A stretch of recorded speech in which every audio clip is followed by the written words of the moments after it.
es mío, esto es mío. Claro que yo puedo. En mi proyecto somos curiosos, valiente, luchador y soñador. Hay que soñar en grande. Y yo sueño con lo más grande. Si hablamos de honestidad, Vayan y pregunten. porque yo soy honesta de verdad. nunca dejo de pensar en lo demás. Así soy yo, Así soy. porque yo soy de aquí. De aquí. Y por eso, Yo soy invencible. Cuando los dominicanos creemos en nosotros mismos, somos invencibles. Lo sabemos porque somos Banreservas, el banco de todos los dominicanos.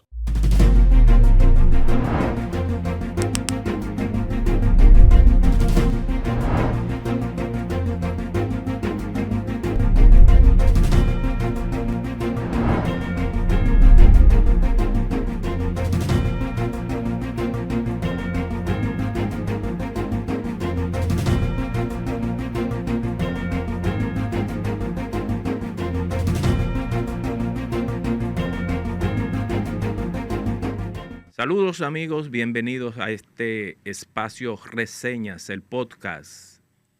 Adelaida Martínez, Presente. Yarit Ortiz y un servidor Rafael Núñez para presentarle esta semana un compendio de las noticias más importantes que han ocurrido en República Dominicana y en el resto del mundo, con una entrevista central que tendremos hoy muy importante, como todo lo que se presenta en el podcast Reseñas, con la directora de los hospitales del Seguro Nacional de Salud, la doctora Yocasta Lara Hernández, estará con nosotros.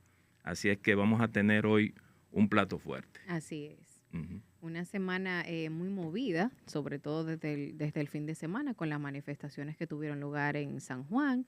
Luego el comunicado del mismo presidente de la suspensión de la explotación en esta zona, pero además también la liberación del implicado en la muerte del niño Yenas Aybar. Y a propósito de eso... Eso arropó todo. Exactamente, en todo eso se envolvió la semana. Y a propósito de ese hecho, me gustaría mencionar un hecho también muy relacionado con esto. Esta semana en San Cristóbal encontraron a un niño de 10 años con signos de violencia. ¿10 o 12? 10 años. 10 años. Ay, Dios. En San Cristóbal, en Atodamas, con signos de violencia y sin ropa. Presuntamente falleció a mano de otros adolescentes. Y eso nos llama muchísimo la atención, porque ¿qué tanta violencia hay? ¿Por qué qué induciría a otro niño a quitarle la vida a otro niño? ¿Qué está pasando con nuestra sociedad realmente que hemos llegado a este nivel de descomposición? Algo que decíamos antes de estar en el aire, y es que les comentaba, amigos, a mis compañeros de este staff de reseñas, la gravedad de los hogares dominicanos. Porque en mi época nadie se imaginaba que 3 niños, compañeros míos, iban a matar a otro niño. Es que eso no es que no ocurriera, eso era muy escaso. Eso es muy escaso. Y la llamada descomposición de la que se habla de los hogares de estas sociedades, porque no es solo en República Dominicana, de lo que está pasando en Estados Unidos con los tiroteos y las cosas, y esto es un asunto terrible. Es un asunto de gran profundidad y de un calaje que a veces yo creo que uno como profesional, el profesional de la psicología, las mismas autoridades hablan de eso, pero como que no, la dimensión es muy, muy, muy grave. Porque el caso de Yenas Aybar, fíjense bien, eso hace 30 años, eso ocurrió hace 30 años, de manos de un primo, el cabecilla, el principal asesino fue un primo de Yenas Aybar, Mario Redondo Yenas Aybar, o sea, el niño era primo de él.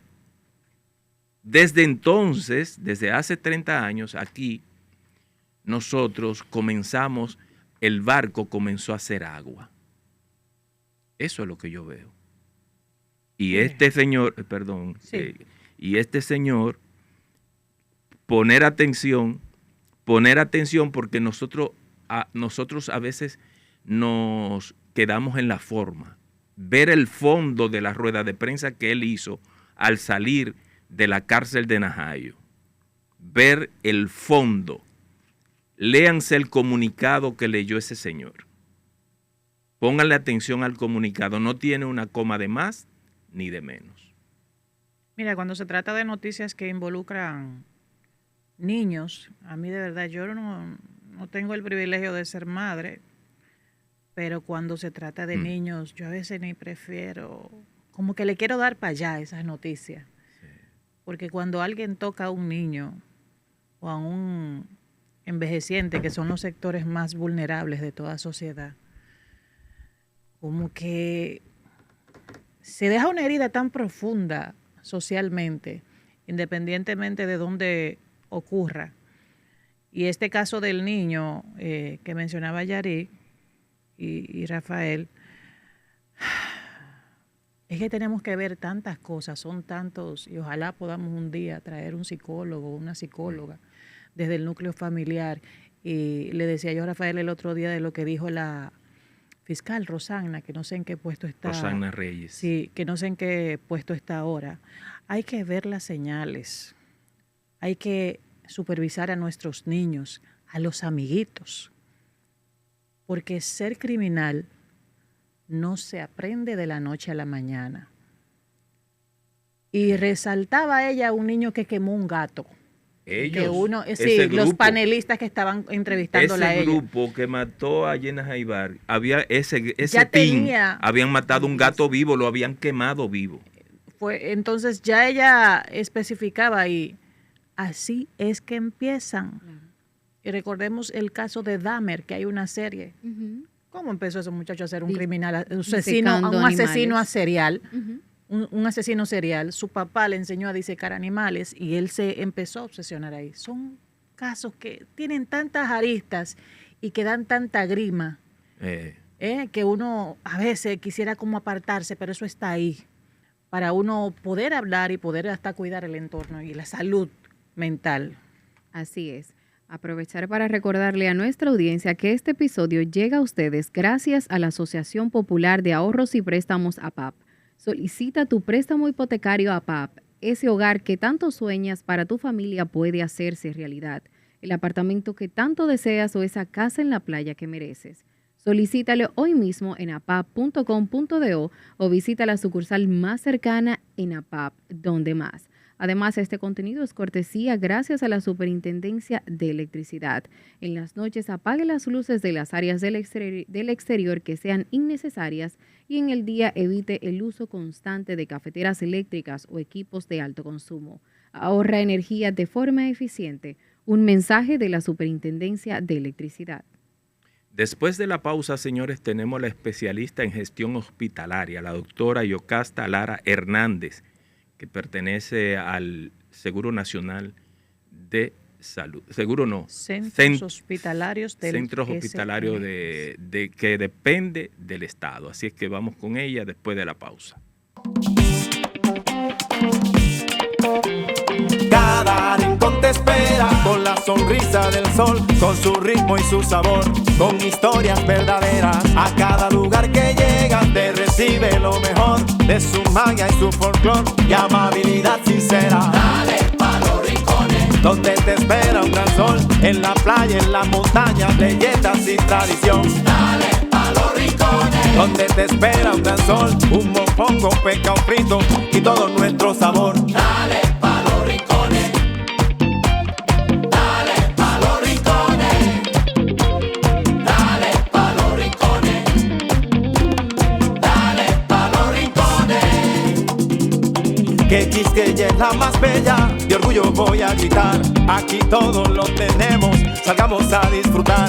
Hermosos ríos y valles que te abrazan con su encanto, y en sus trillos se oye el canto, y a descubrirlo te llama. Dale pa' los rincones, donde te espera un gran sol, en la playa, en las montañas, leyendas y tradición. Dale pa' los rincones, donde te espera un gran sol, su cultura, personajes, leyendas y tradición. Dale pa' los rincones, hay que bella nuestra tierra. Dale pa' los rincones, su sabor y su palmera. Dale pa' los rincones, conociendo gente buena. Dale pa' los rincones, salgamos a disfrutar. Dale pa' los rincones, donde te espera un gran sol, en la playa, en las montañas, leyendas y tradición. Lleva lo mejor de ti y te llevarás lo mejor de tu país. República Dominicana, turismo en cada rincón. Si de algo saben las abejas, es de flores.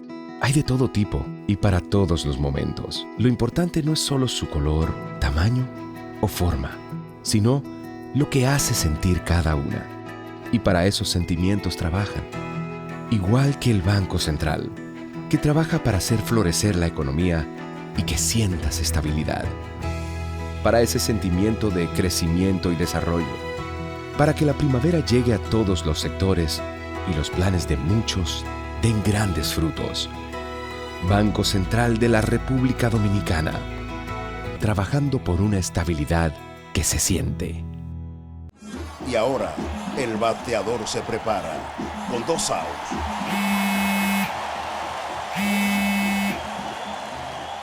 Hola. Hola, me habla el señor González. Ajá. Le llamamos porque usted es un cliente preferencial y queremos ofrecerle nuestra tarjeta Gold, la cual tiene infinitos beneficios, entre ellos descuentos en supermercados, salones de belleza, farmacias y acumula puntos para viajes al extranjero, incluso a la luna. Hay mejores formas de evitar llamadas no deseadas. A través de la aplicación de ProUsuario, ahora puedes solicitar que te excluyan de los listados de marketing de las entidades financieras. Descarga la app en Google Play y App Store. Solo tiene que indicarme dónde le enviamos el plástico de su tarjeta. No me diga. Cada hogar tiene un espacio especial que disfrutamos. Juan ama llegar y ver el juego con su hijo en la sala. Lo de María es leer con su cafecito en la galería. Y la cocina es el lugar donde la familia crea y comparte recuerdos en cada plato. Detrás de esos momentos que disfrutamos hay una gran historia. Fueron muchas horas de entrega de Juan en el negocio. Años en los que María trabajó con paciencia y dedicación como profesora. Y tiempo donde juntos trabajaron por lo que tienen hoy. Cada logro es valioso. Cuida lo que has construido. Asegura tu hogar. Protege tu esfuerzo. Con nuestros seguros de vivienda, Seguros Reservas, respaldamos tu mañana. Transformamos un gran reto de ingeniería en una infraestructura de última generación. La nueva avenida ecológica conecta Jaina y Caucedo, garantizando seguridad y ahorrando tiempo y dinero. Trabajamos 24/7 en tiempo récord para descongestionar Santo Domingo Este y elevar tu calidad de vida. Más movilidad, más plusvalía, más desarrollo. Una promesa más cumplida. Presidencia de la República Dominicana, Ministerio de Obras Públicas y Comunicaciones.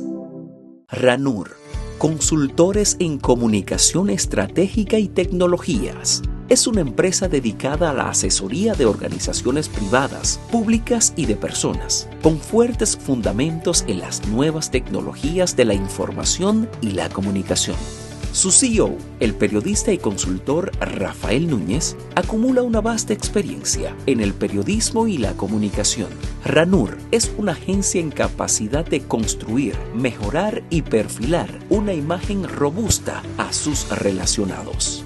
Los partidos políticos y las instituciones de carácter público están obligados a cambiar las viejas formas de llegar a sus públicos. RANUR es una empresa con 12 años en el mercado, laborando con integridad y transparencia en los ámbitos del periodismo, la comunicación gubernamental, las relaciones públicas, el posicionamiento reputacional digital, la ingeniería social y la gestión de crisis. Para construir una reputación sólida en el ecosistema digital o en los medios tradicionales, RANUR te acompaña por el camino correcto. Antes, había lugares donde llegar era un reto, que el vehículo aguantara y que el camino no se hiciera eterno. Hoy, el gobierno de la República Dominicana sigue avanzando. Muchas obras ya están listas y las que vienen siguen cambiando el país. Porque una carretera es más que asfalto, varilla y cemento. Es trabajo, es oportunidad, es una promesa cumplida. Es llegar seguro, con vías bien iluminadas, asistencia 24/7 a través del 511 y obras que conectan comunidades, regiones y destinos. Menos vueltas, más tiempo donde quieres estar. Vías que cambian vidas. Gobierno de la República Dominicana. Bienvenidos al Paso a Paso para renovar tu cédula.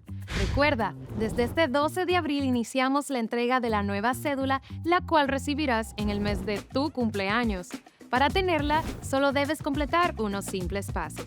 Llegas al centro de cedulación y te recibe el coordinador del centro, quien te solicita tu cédula física para validar tu identidad.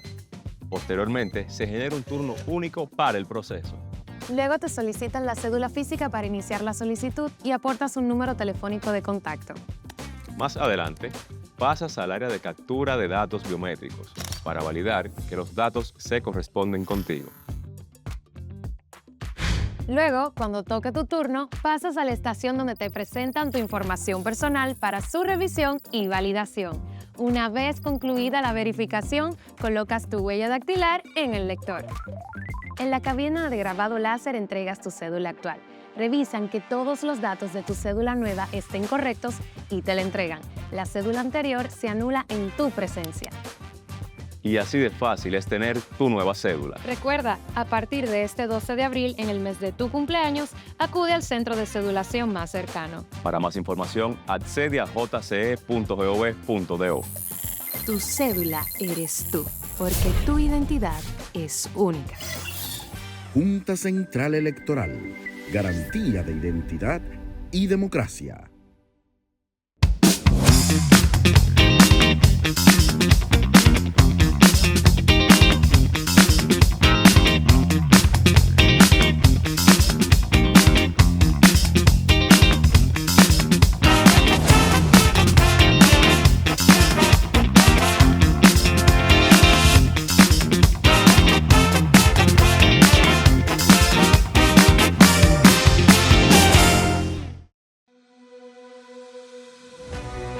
En el Ministerio de Interior y Policía somos garantes de la seguridad.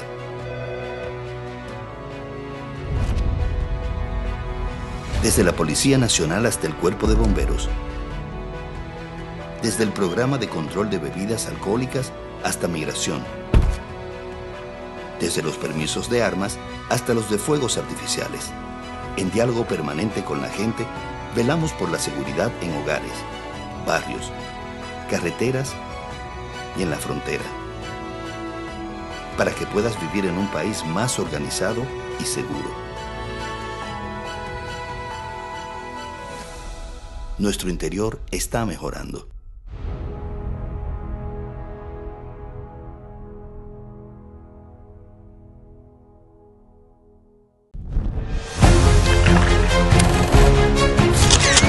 Mientras nuestros niños disfrutan de sus vacaciones, sumamos voluntades 24/7 por construir nuevas aulas escolares. Una infraestructura escolar digna para el desarrollo y el futuro de la educación dominicana. El reto es de todos. El reto es de todos.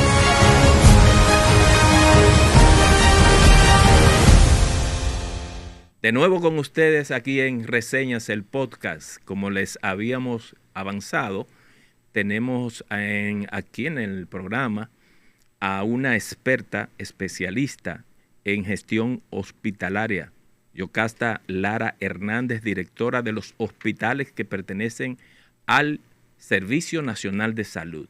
Así es que bienvenida a nuestro podcast. Doctora. Muchísimas gracias por la invitación. Buenos días. Gracias. Sí. Doctora, nosotros queremos hablar de muchos temas. Tenemos tiempo suficiente para poder hacer una conversación que ilustre a nuestra amable audiencia. Y tiene la primera pregunta que se me ocurre es que usted nos pueda hacer un diagnóstico de los hospitales en todo el país. Un diagnóstico breve, pero un diagnóstico de los hospitales. Un diagnóstico preciso y conciso. Exacto. Por supuesto. Mira, siempre he dicho en otros espacios, y voy a iniciar diciendo esto aquí también, que a veces se molesta la oposición cuando nosotros comenzamos a hablar desde el 2020. Y obvio que tenemos que iniciar desde ahí porque lo que no se mide no lo podemos cambiar, no podemos valorarlo. Cuando nosotros llegamos al gobierno en el 2020, en medio de una pandemia que todos conocemos y que gracias a Dios que estamos aquí, que pudimos rebasarla y que fuimos uno de los primeros países, de hecho fuimos reconocidos por el manejo de la pandemia. A nuestra llegada, para serlo honesto, y lo tenemos evidenciado, recorrimos todos los hospitales del país, el cual más del 60%, podríamos decir un 68%, estaban en condiciones deplorables. Caminamos desde el hospital de Bánica, que ya ustedes conocen su situación y que en su momento dado tenía un nudo legal y que recientemente ya, gracias a Dios, comenzaron nuevamente lo que es el remozamiento hasta llegar a Dajabón y todos esos hospitales del este, del sur. Y actualmente, debido a todo ese recorrido que realizamos en su momento en conjunto con el antiguo director, que era el doctor Mario Lama, pues se comenzaron a hacer los arreglos del lugar.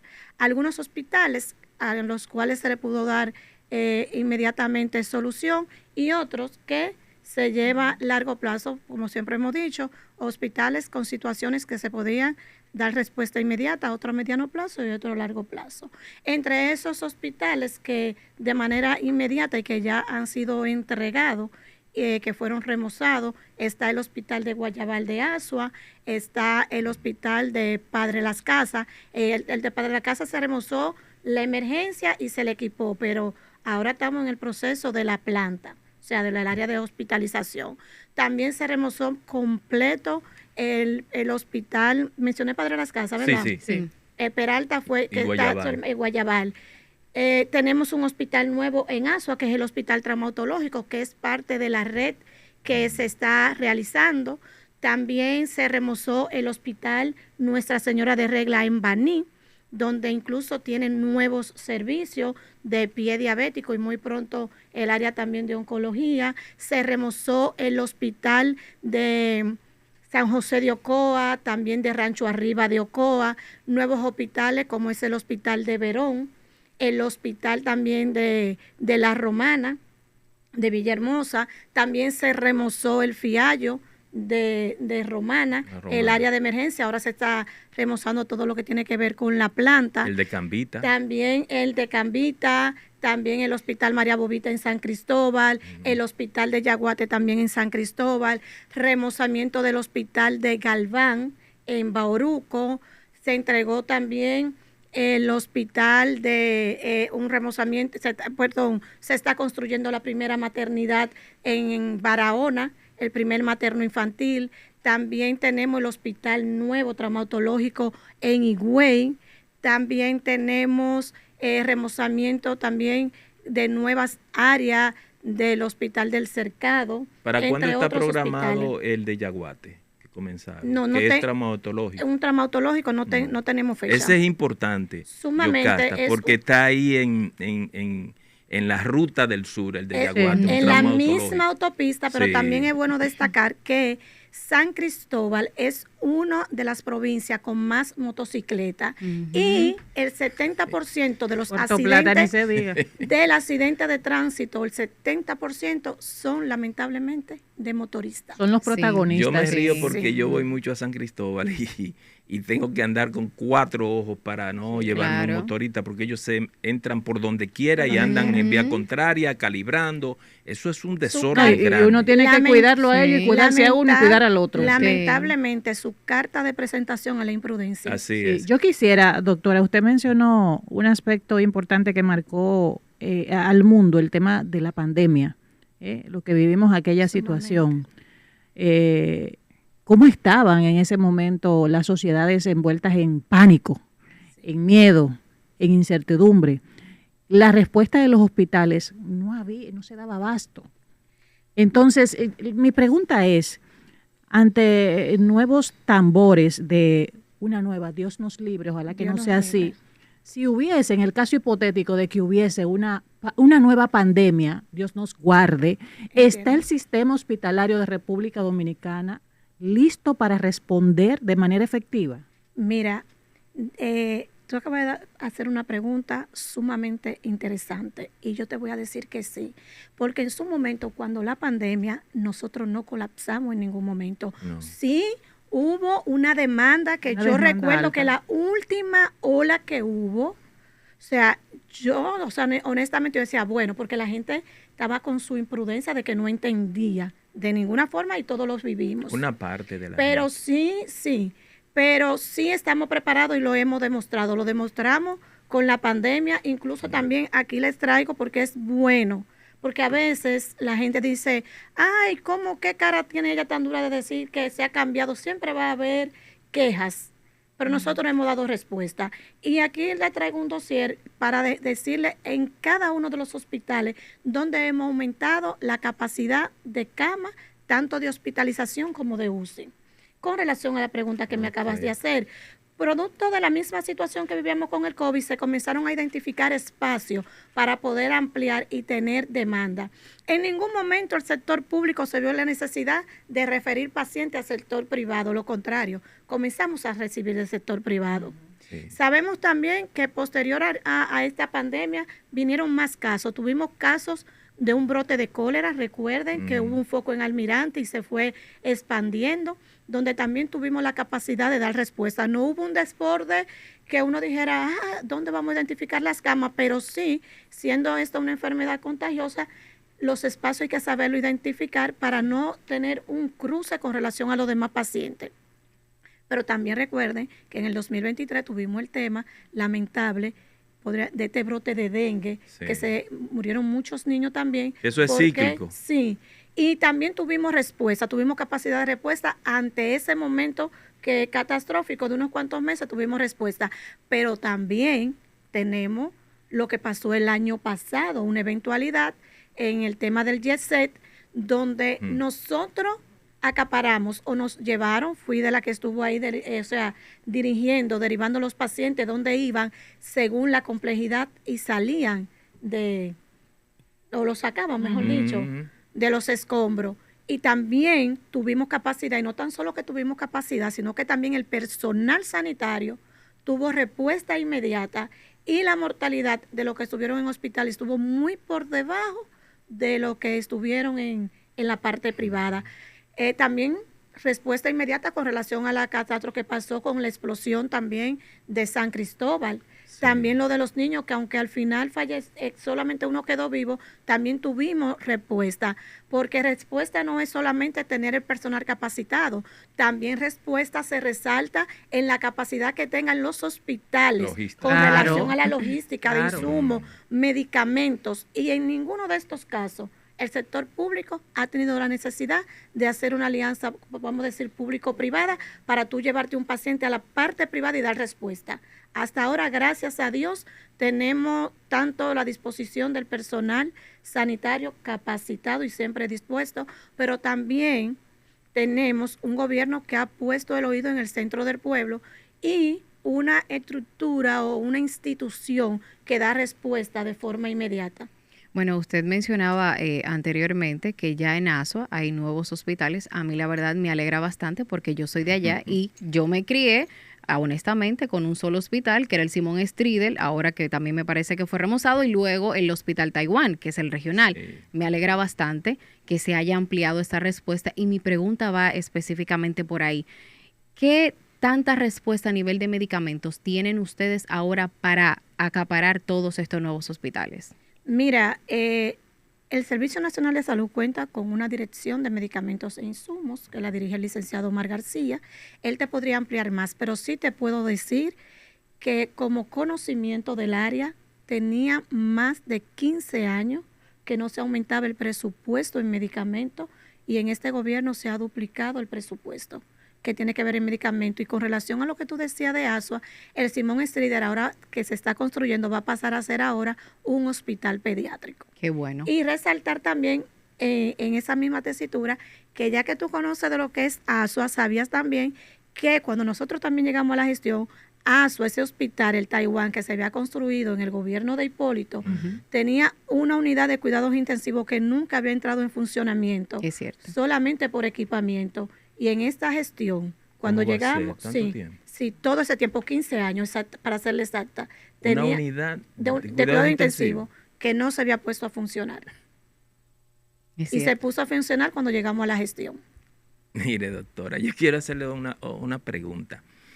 Desde hace varios lustros se comenzó a aplicar la descentralización hospitalaria a partir de la ley de salud.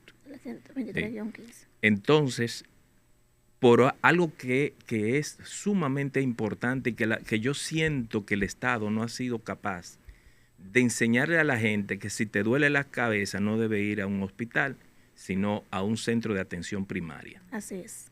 Esa descentralización y ese enseñar a los pobladores, a la ciudadanía, a acudir nada más a los hospitales cuando hay cosas graves, ¿cómo va esa sinergia que debe crearse? Que yo siento como que se ha quedado atrás eso. Mira, la articulación de la red, porque somos una red, realmente, como usted dice, debemos de enseñar a nuestros municipios, a nuestra sociedad, que hay 3 niveles de atención.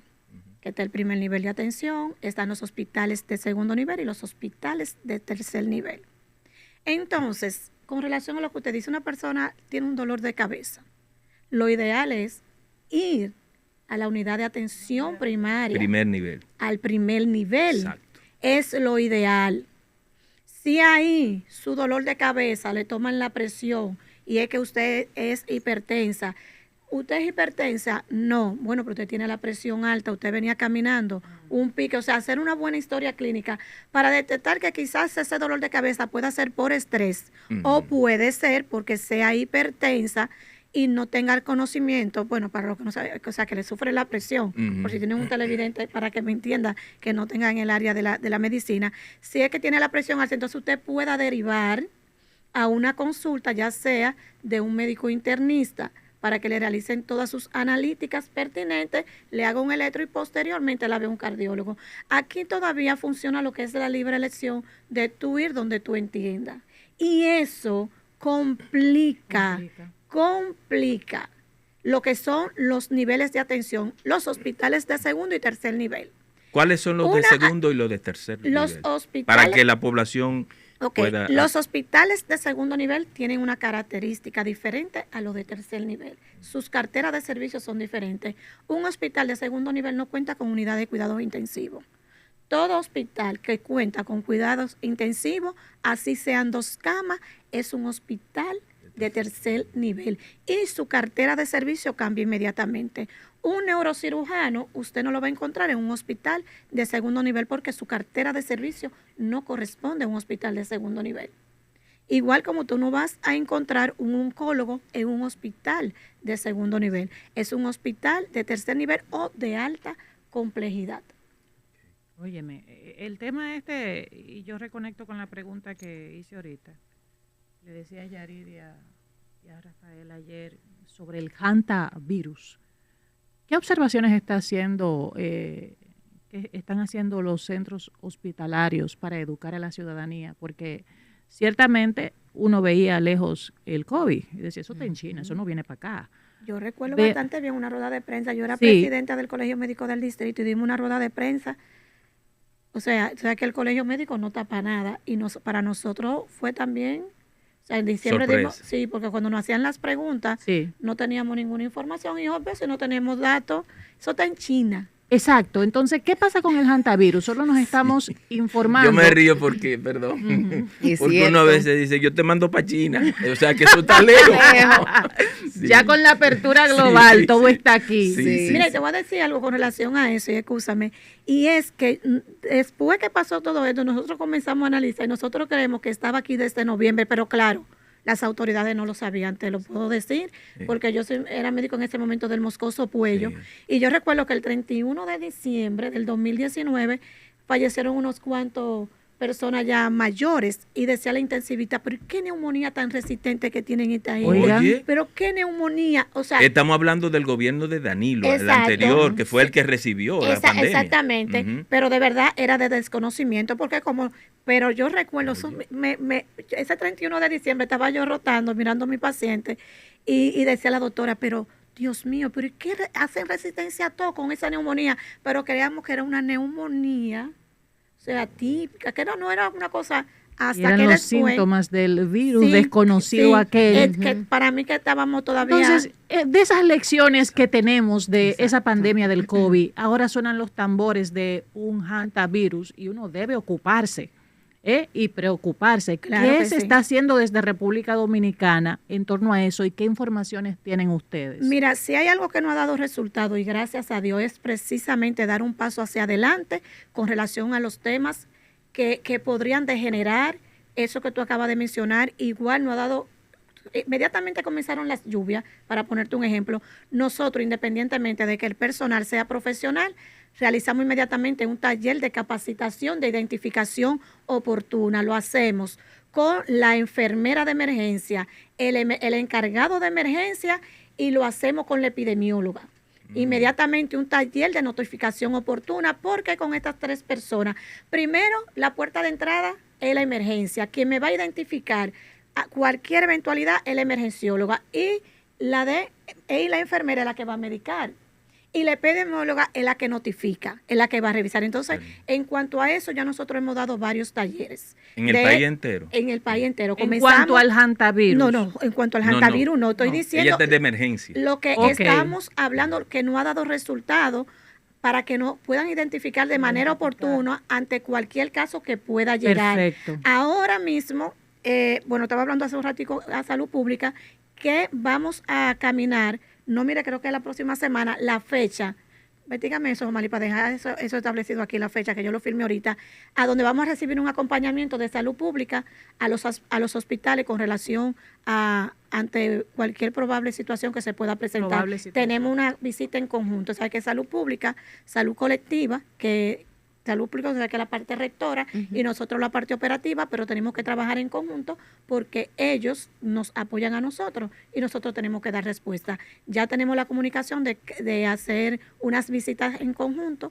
que me llegó precisamente esta mañana antes de salir para acá. Y en un caso hipotético, ¿verdad? Porque vamos a manejarlo así, en un caso hipotético, ¿cuenta el Sistema Nacional de Salud con áreas de aislamiento en caso de que se dé una situación epidemiológica? Sí, claro, todos los hospitales se le identifica, deben de tener área de aislamiento. En caso también de no tenerla, pues nosotros buscamos el espacio y sí designamos alas o hospitalización, alas de hospitalización, habitaciones, en caso de ser necesario, pero sé que nosotros, gracias a Dios, no tenemos hasta ahora ninguna eventualidad, y entiendo que ya con el manejo que dimos ante otras eventualidades, como la que le expliqué, y el aumento de cantidad de camas, tanto de hospitalización como de UCI, creo que sí, que vamos a tener respuesta sin ningún tipo de problema. Y aquí hay que ser bien, enfocarse bien en el monitoreo,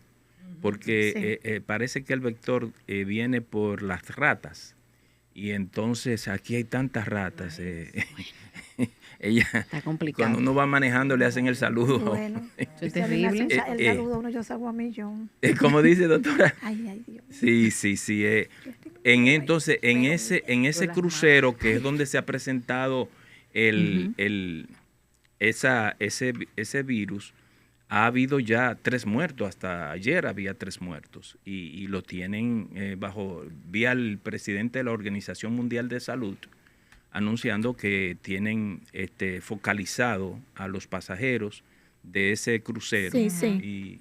Pero también yo estuve leyendo como una persona que no estuvo en el crucero y que lo han reportado como positiva al hantavirus. Estuve leyendo una información, lo que no leí de dónde era, pero sí identificaron una persona que no estuvo en el crucero, lo que quiere decir que posiblemente lo contagió por otra vía. Doctora, que usted ahorita, y perdón que me salga del tema que está en el tapete ahora, pero el tema de las unidades de atención primaria, los que hemos tenido el privilegio de estudiar fuera de República Dominicana, sabemos la importancia que es tener un centro de salud de este nivel, unidad de atención primaria cerca de tu zona. Lo tenemos. ¿Cuándo podrá República Dominicana? No, tenemos. Pero mira, es que uno de los ejes fundamentales, claro, para el 2026, aparte de lo que tiene que ver con salud mental, también es el fortalecimiento de la atención primaria. Pero repito, lo que tú acabas de decir es así. En Estados Unidos, que a veces la gente quiere comparar el sistema de salud y que mira aquí, para 3 meses una cita. Mira, en Estados Unidos, hasta una analítica que se realiza un paciente, dígase, hemograma, glicemia, colesterol, triglicéridos, duran 2 meses para entregártela, 2 meses, y aquí te lo entregan en 48 o 72 horas.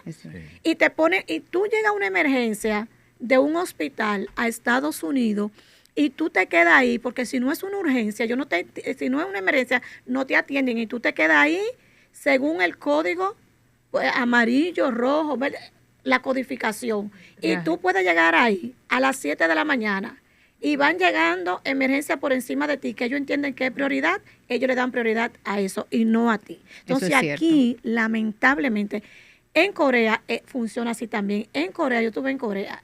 En Corea, usted tiene, si usted no está derivada, usted no la asisten. Mire, no doctora, la asisten. Y aquí no. Y qué aquí bueno que toca eso. Aquí usted encuentra un paciente que vino de Dajabón y cuando el paciente llega aquí, llega por una amigdalitis, y esa amigdalitis a ti se te puede tratar en una unidad de atención primaria que está cerca de tu pueblo. Pero también, por ejemplo, mi hermano es médico en España. En España, ¿qué me dice mi hermano? Las referencias y contrarreferencias de un hospital de segundo nivel y tercer nivel. ¿Qué pasa? Que puede faltar una pinza de una bandeja para una cirugía. ¿Qué ellos hacen? Te lo mandan al hospital más cercano a que te lo operen. Pero ese paciente vuelve otra vez para atrás a atenderse en ese hospital que te lo refirió. Aquí no. Aquí tú operas un paciente de Dajabón. Aquí un ejemplo en el Darío Contreras. Pero tú tienes ortopeda en el hospital de Dajabón. Pero ellos mejor prefieren venir de Dajabón a operarse aquí y a dar ese seguimiento aquí. Entonces, la libre elección también es algo que lo tenemos. Porque ahí también subyace un tema de la educación del ciudadano en República Dominicana. Para bien o para mal, más para mal que para bien. Porque cuando un ciudadano hace eso, que allá tienen un ortopeda en Dajabón y arranca para acá, para el hospital Darío Contreras, o para el NEI Arias Lora, entonces nos está diciendo que esa persona no está escogiendo bien hacia dónde tiene que ir. Y entonces, por ejemplo, hospitales regionales como ese de Asua que hicieron en el gobierno los taiwaneses, o el MUSA de San Pedro de Macorís, que por cierto ha sido atendido ahora porque había muchos problemas. Es un monstruo, ese hospital es grandísimo, sí. Y se ha ido entregando también por áreas. Es un tema, doctora, de la ciudadanía, que se expresa en el sector salud, pero se expresa en educación, se expresa en el tránsito, se expresa en la disposición de los desechos sólidos, que la gente no tiene la orientación y la educación para eso. Y eso es muy fuerte cargar con todo ese lastre que tiene nuestro país con la educación en la República Dominicana. Es así. Y ahí yo voy a un tema que, ¿qué mecanismos tienen ustedes para poder supervisar el cumplimiento de los protocolos en los hospitales? ¿Qué concuerda con eso? Mira, nosotros hacemos visitas recurrentes. Ahora mismo hay un equipo que está desde el miércoles en Dajabón, supervisan todas las áreas, verifican no tan solo el protocolo, también el cumplimiento de todo el personal, también el mismo cumplimiento de quien está dirigiendo. Tenemos otro equipo también que se fue en el día de ayer para La Vega, donde hacen un recorrido, y trabajamos en conjunto todo lo que tiene que ver con los protocolos, pero también trabajamos todo lo que tiene que ver con cumplimiento. Todo lo que tiene que ver con cumplimiento para que no se violente nada de lo que está establecido. Hay cosas que ustedes saben que depende del director o del gerente del hospital, porque vamos a suponer, usted dirige aquí, ¿verdad? Y usted traza la pauta y deja establecido cómo se deben de hacer las cosas. Usted se va, se supone que usted está con personas adultas que deben de entender los procesos y su responsabilidad. Entonces, cuando usted vuelve, muchas veces encuentra que lo que usted corrigió sigue igualito, porque hay personas que entienden que esa manera es más fácil y otra persona que no quieren ofender al amigo, pero que no saben que es gerencia. Usted está para justamente gerenciar y dirigir. No tenemos amigos, tenemos que gestionar. Hay amigos de la puerta para afuera. Así es. Usted menciona. Entonces, sí, eso sí lo hacemos recurrentemente, que también nos ha dado un plus con mejorar, y siempre uno va a detectar espacios de mejoría. Usted mencionaba anteriormente, yo lo veo como una cultura, y yo tengo un ejemplo muy cercano que es mi madre. Cuando hablaba de los pacientes que van de Dajabón hacia aquí a Santo Domingo, me río, me genera un poquito de gracia, porque ciertamente mi madre es una de esas estadísticas. Sí. Ella vive en Asua, reside en Asua, pero ella no ni para unas analíticas va a un centro en Asua. Sin embargo, yo sé lo que pasa con esos pacientes, creen que Dios está en la capital. Sí, mi madre, lo juro. Ellos dicen que hay más experiencia. Sin embargo, bueno, sí, es cierto. Del mismo Asua, a mí me llamó una persona que es de Atillo, porque un tío lo dializaban y lo estaban dializando en un centro privado en Baní. Dios, pero en Asua ustedes tienen una unidad de diálisis.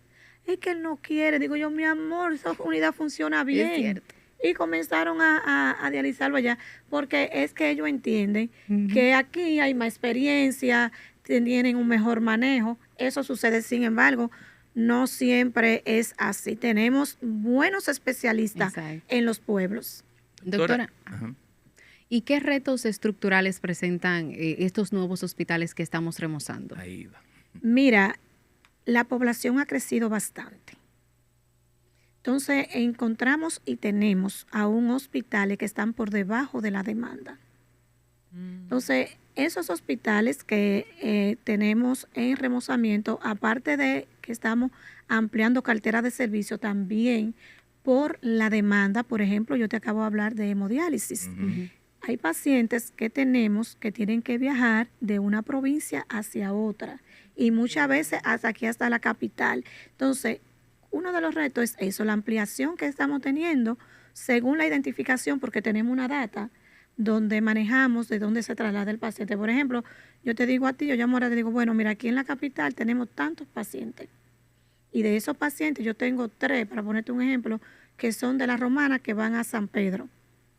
Entonces, a veces no es que tenemos que ampliar nada más para poner 3 máquinas, pero cuando tú dices que un paciente viene de la Romana a San Pedro, entonces tú puedes decir, bueno, vamos, esos que vienen también de Higüey, por ejemplo, tenemos en Higüey, pero si no tuviéramos Higüey, tú dices, bueno, de Higüey hasta San Pedro ponemos un punto medio para que esos pacientes que tienen un gasto de bolsillo elevado, porque esos pacientes no viajan solos, como también, lamentablemente, el aumento que tenemos en cáncer. Tenemos un aumento. Y yo siempre he dicho, yo soy de la que entiendo y creo, y no salgo de ahí, que parte del aumento de esta enfermedad catastrófica es el estrés. Es un factor sumamente importante, el estrés, porque el estrés que vivimos hoy en día no era el estrés que teníamos antes, ni la demanda. Pero entonces, en base a eso, parte de eso también estamos formando lo que es la red de oncología, con 8 áreas oncológicas, donde el paciente no tendrá, porque solamente tenemos, bueno aclarar, aprovechar, el único hospital es de la Cámara, el único hospital oncológico de la red pública es el INCAR. El Heriberto Peter o el oncológico viejo no es un hospital del Estado, que a veces yo escucho gente decir que ese hospital está humanizado. Eso es manejado por un patronato, aunque fue hecho con el dinero del Estado. Sí, como pasa con la Plaza de la Salud. Pero es un patronato. Entonces, se está haciendo lo que es la red de oncología, donde el paciente ya es diagnosticado ya sea en cualquiera de los, en el INCAR, en el hospital nuestro, y entonces se envía, se deriva después para el seguimiento a esas unidades oncológicas que estamos poniendo en los diferentes provincias. Resaltar también que por primera vez en este país, y apadrinado y muy esforzado, de verdad que es una parte muy sensible de la primera dama de la República, es el oncopediátrico. Primera vez que tenemos un hospital, ¿dónde está lamentablemente, que para niños con cáncer, está detrás del INCAR. Detrás del para INCAR, niños. Para niños. Un hospital oncopediátrico. Sí tenemos departamento de oncología, tanto en el Robert Rick Cabral, mejor conocido como La Angelita. Tenemos unidad también en el Hospital Hugo Mendoza, y tenemos unidad también en el Hospital Arturo Grullón en Santiago. Sin embargo, este que le acabo de mencionar, el oncopediátrico, es exclusivo para niños en situaciones catastróficas de cáncer. A propósito de cáncer, ojalá que dé resultado las pruebas que está haciendo Rusia con una vacuna para el cáncer. A ver si todos estos mercaderes que están en el medio de esa enfermedad, que no quieren que encuentren cura, Rusia lo logre. ¿Ah? Hasta para Parkinson están en investigación ya. Sí, pero ya los rusos lo están probando y los chinos lo están probando, esa vacuna contra el cáncer que hizo Rusia, la está probando China y los mismos rusos. Ojalá que eso resulte. Ojalá, por lo menos, porque también hay un factor genético. Hay factores genéticos, pero para mí, yo honestamente creo que más el factor ambiental está incidiendo mucho. El estrés, la alimentación. La gente no quiere más ajo, ni verdura. Ni verdura y cosas. Así es que es buena la comida, como se cocinaba antes. Así es que hemos llegado al final, mira. Sí, pero hay una pregunta. Sí, brevemente. ¿Qué mensaje pudiera enviarle a nuestra audiencia sobre el sistema hospitalario del país? Que crean en el sistema público. Yo soy del sistema público. Yo creo en el sistema público. Mi padre falleció hace un año y fue en el sistema público. Y no fue que fue trasladado de una clínica a un hospital. No, yo lo llevé al hospital. Sé que aún tenemos algunas deficiencias, pero son mejoras que vamos implementando. El sistema público ha mejorado bastante. De hecho, si no fuera así, no tuviéramos hoy en día más de 1.300 códigos en los diferentes hospitales de ARS privadas. Las ARS no te contratan servicios si no está la calidad montada. Entonces, si tenemos todas las facilidades, hemos aumentado la capacidad de respuesta en imágenes, en hospitalización, cama, UCI, nuevos servicios, que se apersonen, que crean el sistema público, que no se automediquen, que vayan a sus unidades de atención primaria, que todo no tiene que ser en el hospital, y eso también va a ayudar a decongestionar las áreas de emergencia de los diferentes hospitales. Yo para que la doctora se lleve una anécdota, yo fui a ver a un familiar al hospital Juan Pablo Pina de San Cristóbal, y está muy bien, yo vi el hospital bien, está funcionando bien. Lo que pasa es que alrededor de los hospitales se forman mercados. Y el paciente estaba en una sala normal. El calor que hacía ahí era terrible. Entonces tenían que abrir las ventanas. Y el ruido de los motores enferma más que lo que ellos tienen ahí. Es una cosa terrible. Yo dije, ¿y cómo es que un paciente... Yo también sé de la situación precaria con la que se manejan los presupuestos un país como este, que tiene tanta demanda. Pero eso es algo para ver en el futuro, cómo climatizar, para que se puedan cerrar las persianas, porque el ruido de afuera es tan terrible como la enfermedad que le están queriendo curar. Le explico así, yo sé que ya llegamos al final, pero brevemente. Sí. Lo que pasa es que hay procesos que lamentablemente no podemos violentar, que son los procesos de compra y contrataciones. Sí, claro. Y lamentablemente sé que en algún momento se debe de mejorar, no mejorar el proceso, sino el tiempo de espera y de respuesta, porque es muy tedioso cuando a ti se te daña un aire y tú tienes que hacer todos los papeleos, subirlo al portal, esperar qué sé yo cuánto tiempo, que se pueda adjudicar, que concurse, adjudicar, o sea, eso lleva... a veces 3 meses, 6 meses, depende. Proceso burocrático que se debe de cumplir, o si no, uno incurre en falta y en problemas. Después se mete en problemas, yo lo conozco bien. Esa parte, de verdad, que muchas veces tú oyes la queja, no hay aire, se dañó un equipo, pero lamentablemente tenemos que esperar. Yo escuché a Luis Ignacio Lula da Silva, presidente de Brasil, quejarse de esa burocracia. A veces, lo vi yo en persona, en una cumbre, a veces... duran años los procesos de adjudicación. Terminamos ahí. Es así, recordarle a nuestra audiencia que este episodio llega a ustedes gracias a la Superintendencia de Electricidad. En las noches apague las luces de las áreas del exterior que sean innecesarias y en el día evite el uso constante de cafeteras eléctricas o equipos de alto consumo. Ahorre energía de forma eficiente. Un mensaje de la Superintendencia de Electricidad. Bien. Bueno, llegamos al final de este programa, señores. Me mandan una noticia ahí muy penosa, que murió el padre de de Emilia Pereira, nuestra amiga. Ay, no me digas. Me acaba de escribir ahí, así que nuestro abrazo nuestra a Emilia. solidaridad con Emilia. Terminamos. Así es. Muchas gracias a la doctora Yocasta Lara Hernández por ilustrarnos con estos temas referentes a los centros hospitalarios y, ¿verdad?, temas que deben ocupar, que están en el tapete, como el virus, el hantavirus. Gracias a ustedes por estar como cada fin de semana con este espacio, Reseñas, el podcast. Pórtense bien. Así es. Así es.